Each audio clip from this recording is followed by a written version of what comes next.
본문 1절에 아볼로가 고린도에 있을 때에 바울이 윗지방으로 다녀 에베소에 와서 어떤 제자들을 만나 했습니다. 바울이 2차 선교 여행을 마치고 3차 선교 여행을 홀로 출발하여 처음으로 도착한 지역이 에베소입니다. 에베소는 바울이 2차 선교 여행 막바지에 잠깐 들렀다가 회당에서 복음을 전하다가 유대인들과 논쟁하게 됩니다. 이때 마음의 문이 열리는 유대인들이 오래 있기를 원했습니다. 그러나 바울은 예루살렘에 서둘러 가야 할 이유가 있어서 떠나게 됩니다. 사도행전 18장 21절에 작별하여 이르되 만일 하나님의 뜻이면 너희에게 돌아오리라 하고 배를 타고 에베소를 떠나 했습니다. 에베소 회당에서 바울에게서 더 말씀을 듣고자 하는 유대인들이 있었으나 다음을 기약하며 작별하고 배를 타고 지중해 연안의 가이사랴 부두로 가서 예루살렘을 올라갔습니다. 그래서 사도행전 18장 22절에 가이사랴에 상륙하여 올라가 교회의 안부를 물은 후에 안디옥으로 내려가서 했습니다. 바울이 예루살렘에 도착하여 교회의 안부를 물었다고 했습니다. 예루살렘 교회를 방문하여 사도들을 만나 선교 경과를 보고하고 성도들의 안부를 물었다는 것입니다. 그리고 바울이 겐그리아에서 마음에 서원한 것이 있었습니다. 사도행전 18장 18절에 바울이 일찍이 서원이 있었으므로 겐그레아에서 머리를 깎았더라 했습니다. 구별된 나실인 서원을 하는 경우 일정 기간 동안 머리를 깎지 않다가 서원 기간이 끝나면 그동안 길렀던 머리를 깎아 화목제물의 제단 불 위에 태워 하나님께 봉헌했습니다. 민수기 6장 18절에 자기의 몸을 구별한 나실인은 회막문에서 자기의 머리털을 밀고 그것을 화목제물 밑에 있는 불에 둘지며 했습니다. 즉 이것은 나실인 자신의 몸과 삶 전체를 하나님께 드린다는 상징이었습니다. 바울은 이 서원의 완결을 위해 예루살렘 성전을 가야 했습니다. 그리고 그렇게 서둘러 에베소에서 떠나간 것은 예루살렘 성전에 가는 김에 유월절이나 오순절 같은 절기에 맞춰서 가고 싶었기 때문에 말씀을 더 듣고 싶다는 에베소 회당의 유대인들에게 다음을 기약하고 떠난 것으로 보입니다. 바울은 결국 에베소에서 배 타고 지중해를 건너 팔레스틴의 가이사랴 항구에 도착하여 예루살렘으로 들렀던 것입니다. 예루살렘에서 볼일을 다 마치고 바울을 파송한 교회인 시리아에 있는 안디옥 교회로 되돌아간 것입니다. 그렇게 하여 2차 선교 여행을 마무리하고 약간의 휴식 기간을 지난 뒤 바로 3차 선교 여행을 출발했는데 에베소 회당에서 유대인들에게 약속한 것을 지키기 위해 바로 에베소로 방문한 것입니다. 그것이 오늘 본문 1절에 아볼로가 고린도에 있을 때에 바울이 윗지방으로 다녀 에베소에 왔다는 것입니다. 그러니까 바울이 에베소를 서둘러 떠난 이후 에베소에 남아있던 브리스가 부부가 아볼로를 만났고 세례 요한의 세례만 알고 있는 아볼로에게 성령 세례를 소개하게 됩니다. 그리고 성령 세례에 대해 알게 된 이후 아볼로는 그리스의 아가야 지역의 고린도로 떠나게 됩니다. 아볼로가 떠나고 난 이후 브리스가 부부가 바울을 기다리고 있었는데 마침내 바울이 다시 3차 선교 여행 첫 행선지로 에베소로 다시 찾아와 만나게 됩니다. 그리고 에베소 지역에서 바울은 본문 1절에서 바울이 어떤 제자들 만나서 2절에 너희가 믿을 때에 성령을 받았느냐 하며 물었더니 우리는 성령이 계심도 듣지 못하였노라 했습니다. 그래서 3절에 바울이 이르되 그러면 너희가 무슨 세례를 받았느냐 대답하되 요한의 세례니라 했습니다. 그래서 바울이 그들에게 세례 요한이 회개의 세례를 베풀면서 소개한 성령으로 세례를 주시는 분에 대해 소개했는데 그분이 바로 예수님이라고 증거하게 됩니다. 예수님을 증거하고 바울이 그들에게 안수하자 그들에게 성령이 임하고 방언도 하고 예언도 하였는데 모두 12사람이었다고 말씀하고 있습니다. 이렇게 바울이 3차 선교 여행 첫 행선지로 에베소를 선택했습니다. 이것은 바울이 2차 전도 여행 후반부에 잠시 에베소에 들렀다가 다시 서둘러 떠나면서 유대인들에게 한 하나님의 뜻이면 다시 돌아오리라는 약속을 지킨 것입니다. 이런 약속 이행에는 바울의 마음속에 이미 에베소를 다음 선교의 전략적 거점으로 삼을 계획을 갖고 있었다는 것을 알 수 있습니다. 에베소는 오늘날 터키 서부, 즉 소아시아의 최대 항구 도시이자 무역 중심지였습니다. 에베소는 로마 아시아 속주의 수도 역할을 했으며 교통과 경제와 문화의 중심지였습니다. 그러니까 바울의 생각에 에베소에서 복음이 퍼지면 아시아 전역으로 확산될 수 있다는 것을 알았습니다. 사도행전 19장 10절에 2해 동안 이같이 하니 아시아에 사는 자는 유대인이나 헬라인이나 다 주의 말씀을 듣더라 했습니다. 에베소에는 다이아나 즉 아르테미스 신전이 있었는데 세계 7대 불가사의 중 하나입니다. 그리고 에베소는 온갖 마술, 점술, 우상 숭배가 성행하는 도시였습니다. 바울이 보기에 복음이 에베소에서 우상을 이기면 다른 지역으로도 큰 파급력을 가질 수 있다고 본 것입니다.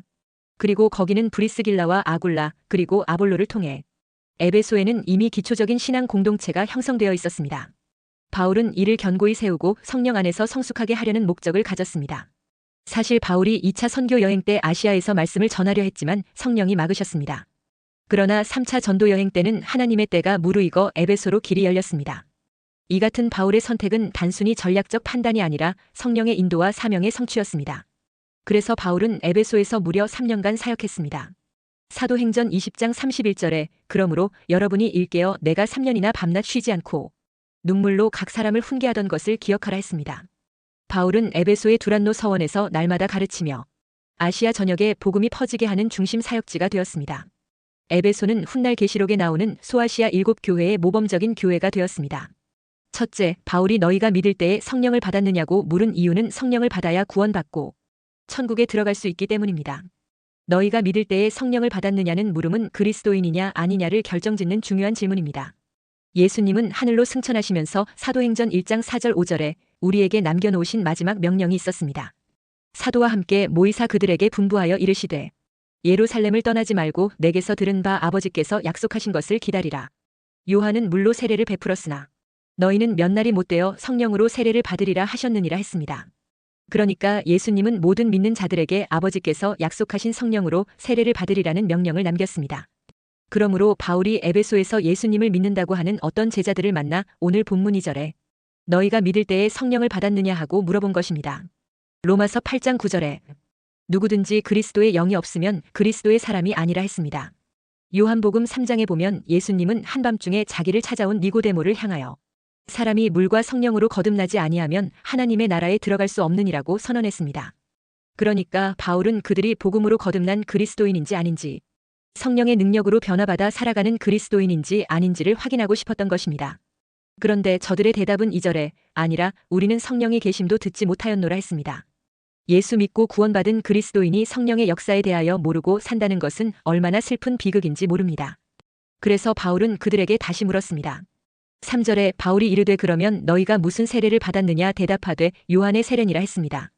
요한의 세례란 물세례를 받았다는 것입니다. 그리고 4절에 바울이 이르되 요한이 회개의 세례를 베풀며 백성에게 말하되 내 뒤에 오시는 이를 믿으라 하였으니 이는 곧 예수라 하거늘 했습니다. 세례 요한이 회개의 물세례를 베풀며 내 뒤에 오시는 이인 예수를 믿으라고 한 사실을 증거했습니다.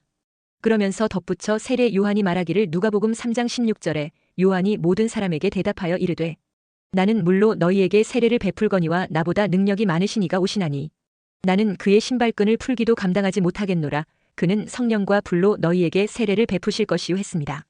그래서 바울은 세례 요한이 소개하고 예수님이 말씀하신 그 성령 세례를 그 제자들이 받도록 하기 위해 약속의 말씀을 증거하고 6절에 그들에게 안수했습니다. 그러자 그들에게 성령이 임하여 방언도 하고 예언도 했다고 했습니다. 그래서 7절에 12사람 모두 성령 세례를 받았다고 했습니다. 이렇게 바울은 에베소에 도착하자마자 성령 세례가 일어나도록 했습니다. 이 사건을 학자들은 에베소의 오순절 사건이라고 말합니다. 사도행전에 보면 3번의 오순절과 같은 사건이 소개됩니다. 첫 번째는 우리가 잘 아는 사도행전 2장의 마가의 다락방에 임한 오순절 성령 강림입니다. 이때부터 예루살렘 교회가 세워졌으며 허다한 무리들이 예수 믿고 구원받는 축복의 역사가 일어나기 시작한 것입니다. 두 번째는 사도행전 10장에 나오는 이방인의 오순절, 즉 고넬료의 가정에서 일어난 사건입니다. 그리고 세 번째는 바로 오늘 본문 사도행전 19장의 바울의 안수로 12명이 성령 세례 받게 된 사건입니다. 너희가 믿을 때에 성령을 받았느냐는 질문은 성령의 불세례를 받았느냐는 질문입니다. 이미 제대로 믿은 자들에게는 성령이 임하여 계십니다. 왜냐하면 고린도전서 12장 3절에 또 성령으로 아니하고는 누구든지 예수를 주시라 할 수 없느니라 했기 때문입니다. 우리 믿는 사람들은 이미 성령의 은혜로 죄를 깨닫고 회개하고 예수를 구주로 믿고 영접하여 하나님의 자녀가 되었습니다. 이미 물과 성령을 거듭났습니다. 이미 천국의 백성이 되었습니다. 그런데 또 무슨 성령을 받으라고 하느냐고 반문할 수 있습니다. 그러나 성령으로 예수님을 영접하고 물과 성령으로 거듭나는 것과 성령 충만함을 받는 것은 다른 것입니다. 구원받고 성령으로 거듭나는 것은 새 생명을 얻는 것이고 성령 충만을 받는 것은 능력을 받는 것입니다. 즉 능력에는 죄를 이기는 능력, 마귀를 이기는 능력, 복음을 전하는 능력을 받습니다. 이러한 성령의 능력으로 세상을 이기고 우리 속에 있는 새 생명을 키워가는 것입니다. 그래서 성령으로 거듭나는 것은 평생 한 번이면 족하지만 성령 충만은 거듭 받아 충만함을 유지해야 합니다. 그러므로 믿을 때에 성령을 받았느냐는 질문은 성령 충만함을 받았느냐는 질문도 되는 것입니다. 둘째, 바울이 너희가 믿을 때에 성령을 받았느냐고 물은 이유는 성령 충만을 받아야 복음의 사명을 감당할 수 있기 때문입니다. 예수 믿고 구원받아도 성령 충만 받는 것이 왜 그토록 중요할까요? 성령 충만하면 어떤 환경과 역경과 시련 속에서도 두려워하지 않고 오히려 기쁨과 감사함으로 살아가게 됩니다. 그러므로 성령 충만은 모든 행복의 원천이 됩니다. 그러므로 모든 구원받은 성도는 성령 충만을 받아야 합니다. 그리고 성령 충만은 성공의 원천이 됩니다. 성령 충만하면 하나님의 영이 임함으로 하나님의 지혜가 우리를 사로잡아 어떤 분야에서도 뛰어나며 두각을 나타내게 됩니다. 그러므로 성령 충만은 곧 승리의 원천인 것입니다. 사탄은 호시탐탐 우리가 실패하고 공경에 빠지는 것을 노리고 공격합니다. 이 같은 사탄의 공격을 물리쳐 승리할 수 있는 비결은 성령 충만입니다. 나 자신의 정욕, 세상의 불의, 그리고 사단의 권세와 싸워서 승리할 수 있는 비결은 바로 성령 충만함에 있습니다. 또한 성령 충만 받으면 용서하고 용납할 수 있는 힘과 이해력이 주어집니다. 그러므로 성령 충만은 용서와 용납과 이해하는 삶의 원천입니다. 또한 성령 충만을 받아야 사명을 감당할 수 있습니다. 하나님의 부르심에는 크게 두 종류가 있습니다. 하나는 구원을 위해 세상에서 불러내어 예수님을 믿음으로 구원을 얻고 하나님의 자녀가 되어 천국 기업의 후사가 되는 은총을 주시기 위해 부르시는 부름입니다. 이 1차적인 부름은 아무나 누구든지 오라 하십니다. 수고하고 무거운 짐진 자, 목마른 자, 돈 없는 자, 병든 자, 죄인을 오라 부르십니다. 빈부귀천, 남녀노소, 피부와 인종과 국가를 초월하여 아무나 오라고 부르십니다. 그러나 또 다른 부르심은 사명을 위한 부르심입니다. 이 2차적인 부름은 하나님의 계획을 이루시기 위한 사명자로서의 부름입니다. 이 부름의 대상은 은혜를 입은 믿음으로 의롭게 된 자들로 하나님은 이들을 통해 새 역사를 이루시고 하나님 나라를 세워가십니다. 우리의 대제사장이신 예수 그리스도께 위로부터 성령이 한량없이 주어졌습니다. 그리고 예수님은 제자들과 무리들에게 사도행전 1장에서 예루살렘을 떠나지 말고 아버지께서 약속하신 성령을 기다리라고 하셨습니다. 주님의 말씀을 듣고 순종하여 마가 다락방에서 기도한 120문도들에게 성령 충만과 함께 성령이 임하여 권능을 받고 복음을 전하는 사명자들이 되었습니다. 하나님은 모세를 통해 70인의 장로들을 세우게 했습니다. 민수기 11장 16절 17절에 여호와께서 모세에게 이르시되 이스라엘 노인 중에 내가 알기로 백성의 장로와 지도자가 될 만한 자 70명을 모아 내게 데리고 와 회막에 이르러 거기서 너와 함께 서게 하라. 내가 강림하여 거기서 너와 말하고 내게 임한 영을 그들에게도 임하게 하리니 그들이 너와 함께 백성의 짐을 담당하고 너 혼자 담당하지 아니하리라 했습니다. 모세에게 임한 영은 백성의 장로 70인에게도 임하였습니다. 이 70인 장로들은 1년 전에 시내산 언약을 체결한 후 모세와 아론과 70인의 장로가 함께 산 중턱에서 친교를 나누었던 사람들입니다. 출애굽기 24장 9절에서 11절에 모세와 아론과 나답과 아비후와 이스라엘 장로 70인이 올라가서 이스라엘의 하나님을 보니 그의 발 아래에는 청옥을 편듯하고 하늘같이 청명하더라. 하나님이 이스라엘 자손들의 존귀한 자들에게 손을 대지 아니하셨고 그들은 하나님을 뵙고 먹고 마셨더라 했습니다. 70인 장로는 모세와 하나님 사이에 이루어진 시내산 언약의 현장에 있었고 언약의 축제에서 하나님을 보고 먹고 함께 마셨던 증인들입니다. 이 장로들을 모세의 동역자로 여호와의 권능과 지혜가 온유하며 신실한 종에게 전하여지게 했습니다. 이렇게 사명을 감당하기 위해서는 성령 충만을 받아야 합니다. 하나님께서는 성령을 받을 자를 구별하여 세우십니다. 성령 충만을 받아서 충성된 사명자들에게는 주님의 칭찬과 상급과 면류관이 주어집니다. 그러므로 우리는 성령 충만을 사모해야 합니다. 하나님께서는 형편에 따라 성령을 부어주십니다. 우리가 성령 충만을 받는 정도는 우리의 믿음과 여호와를 위하여 얼마나 봉사하느냐에 따라 달려 있습니다. 여호와를 위하여 많은 일을 시도해야 합니다. 그리고 또한 여호와 하나님께로부터 많은 것을 받을 것을 기대하시기 바랍니다. 모세는 하나님의 영으로 충만하여져서 완악한 백성들을 온유한 마음으로 가나안 입구까지 인도하는 사명을 감당하는 자가 되었습니다.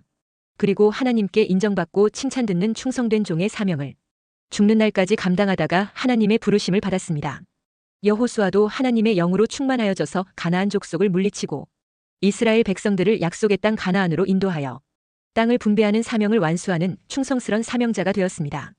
주님의 제자들도 오순절 성령 충만을 체험한 후 온갖 박해와 시험을 이기고 죽도록 충성하는 자들이 되었습니다. 그리고 빌립 집사나 스데반 집사, 그리고 성도들이 성령 충만함을 받고 산지 사방으로 흩어져 복음의 증인이 되었습니다. 사도 바울도 다메섹에서 주님을 만난 후 기도하다 성령의 충만함을 받고 온갖 박해와 고난을 무릅쓰고 세계 선교의 사명을 감당하는 삶을 살았습니다. 그리고 노년의 죽음이 임박했음을 느끼면서 이제 후로는 나를 위해 의면유관이 예비되었다고 하는 고백을 하면서 하늘의 소망으로 넘쳤습니다. 셋째, 우리가 어떻게 해야 성령 충만을 받을 수 있습니까? 먼저 예수 믿는다는 것과 성령 받았다는 것은 좀 다른 면이 있습니다. 예수님은 부활하시고 이 땅에 40일간 계시면서 11번이나 나타내 주셨습니다. 그런데 단 한 번도 예수 안 믿는 사람을 찾으신 적이 없습니다. 꼭 예수를 영접한 여인들에게와 제자들에게 나타나셔서 성령을 받아라고 하셨습니다. 예수님은 안 믿는 사람에게 성령을 받아라고 하신 적이 단 한 번도 없습니다. 꼭 예수님을 영접한 사람들에게 오셔서 성령 받으라고 하셨습니다.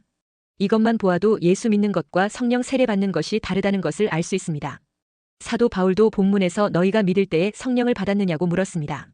그러니까 성령은 이미 예수님을 믿는 자들이 받아야 한다는 것입니다. 성령의 체험이 강력하면 강력할수록 주님께 붙잡히는 강도가 높습니다. 그러므로 성령에게 붙잡힌 바 되는 것도 단계가 있습니다. 먼저 성령 세례가 있습니다. 예수님을 생명의 구주로 영접하고 고백하는 단계입니다. 두 번째로 성령 충만한 단계가 있습니다. 더 쉽게 표현하면 오직 예수로 똘똘 뭉친 사람입니다. 예수로 가득 찬 사람입니다. 이런 사람의 고백은 내가 죽어도 주의 것이요 살아도 주의 것이라고 고백합니다. 이런 사람들은 오직 예수 오직 주를 위하여 달려가는 사람입니다. 세 번째는 성령의 넘침의 단계입니다. 성령이 철철 넘칠 정도로 충만한 단계가 있습니다. 여러분 모두가 이 단계에 이르게 되시기를 축원합니다. 그리고 네 번째는 성령의 열매를 맺는 단계가 있습니다. 열매는 우리 신앙의 행위로 나타나는 것입니다. 갈라디아서 5장 22절 23절에 오직 성령의 열매는 사랑과 희락과 화평과 오래 참음과 자비와 양선과 충성과 온유와 절제니 이 같은 것을 금지할 법이 없느니라 했습니다. 이 9가지 열매는 성령의 도움 없이는 도저히 맺을 수가 없는 열매입니다. 보혜사 성령은 곁에 와서 도와주시는 이입니다. 이 성령을 모시면 성령님이 옆에 오셔서 도와주시기에 나 이상의 삶을 살 수가 있습니다. 그러기에 사랑의 열매를 맺을 수가 있습니다. 이 사랑은 하나님의 사랑인 아가페 사랑입니다. 사랑할 수 없는 것을 사랑하는 믿음을 말합니다. 남녀 간의 사랑인 에로스는 성령의 도움 없이도 얼마든지 가능합니다. 친구 간의 사랑인 필리아도 그렇고 부모와 자식 간의 사랑인 스톨케도 성령의 도움 없이도 능히 가능한 사랑입니다. 그러나 사랑할 수 없는 사람을 사랑하는 성령의 열매인 사랑은 성령의 도움 없이는 절대 불가능한 사랑입니다. 다섯 번째로 성령의 은사의 단계가 있습니다. 성령의 열매 차원이 지나면 성령의 은사 차원으로 승화됩니다.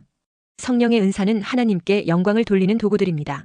손으로 땅을 파는 것보다는 호미로 파는 것이 쉽고 호미로 파는 것보다 삽으로 파는 것이 더 쉽습니다.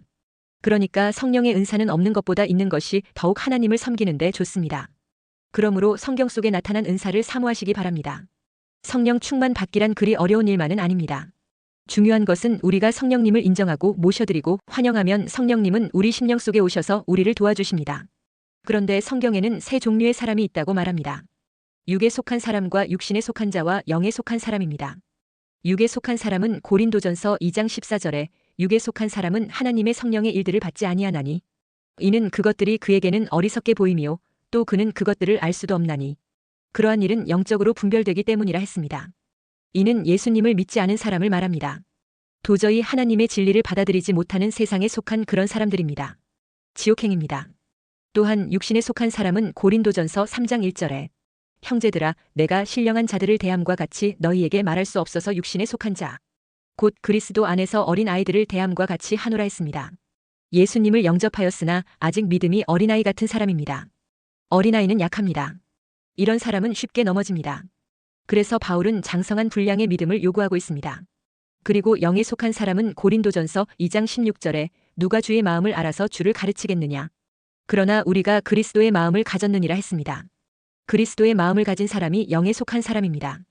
성령이 내 안에 거하고 계심을 믿으며 그분의 뜻대로 행하려고 몸부림치는 사람이 영에 속한 사람이니 것입니다. 지금 바울이 말하는 세 종류의 사람들은 모두가 다 믿음은 있습니다. 육에 속한 사람도 예수님을 안 믿어서 그렇지 믿음은 있습니다. 그 믿음을 자연적인 믿음이라고 말합니다. 예수 안 믿는 사람이 차를 타면 차가 무사히 도착지에 실어다 줄 것을 믿고 탑니다.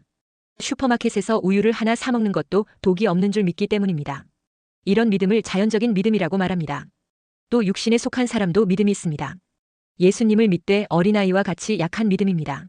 어린아이가 자라야 힘을 쓰고 큰 일을 하는 것처럼 우리 믿음의 분량도 장성해야 큰 믿음의 역사를 일으킬 수 있습니다. 그러나 육신에 속한 믿음은 발전도 성장도 하나님의 은혜 체험도 은사 체험도 할 수가 없습니다.